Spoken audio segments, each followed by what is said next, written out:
What should you do if you feel like you're behind in your retirement savings? Well, the first thing you can do is save as much as possible into your retirement accounts. You want to get the money in as soon as possible so that you get the most from the power of compounding. Because the sooner that you get the money in, the longer it's going to have growth, and that growth will compound upon itself, and that's going to give you a much better balance at retirement. So if you're thinking about doing some big things, you might consider putting them off just a little bit to give your retirement savings the ability to grow more, to let the money you're saving for this big thing grow more, have some growth on that you can then transition into retirement savings. The second thing that you can do is look at how you're invested. Are you invested in a way that will allow you to achieve the goals that you need to achieve? Are you going to get the growth you need to end up with the balance that you're going to need at retirement?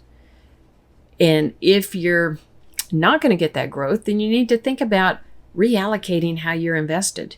If you're invested very conservatively, move up a little bit to get a little more growth.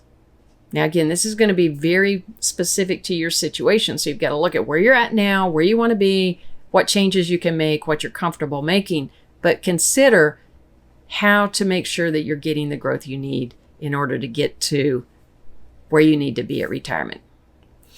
And then the last thing that you can do is look at when you hit retirement age, or that age that you do want to retire, and you start to pull money out of your different accounts, maybe you have some Social Security that's turned on. How is this money going to be taxed?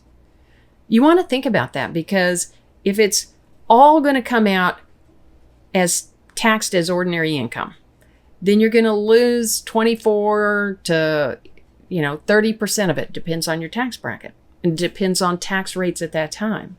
And so you've got to account for that. Are you going to have enough saved to cover the taxes you're going to pay, as well as cover your lifestyle? And if not, then you've got to think about ways to close that gap. That could mean saving even more. It could mean earning even more. It could mean working one more year. Whatever the case may be for your situation, you've got to think through how you're going to cover that gap so that you have what you need to cover all of the needs that you have in retirement and be on your best path all the way through. So I hope that's helpful. Be sure and subscribe, because each week I'm going to share tips and insights to help you be on your best path.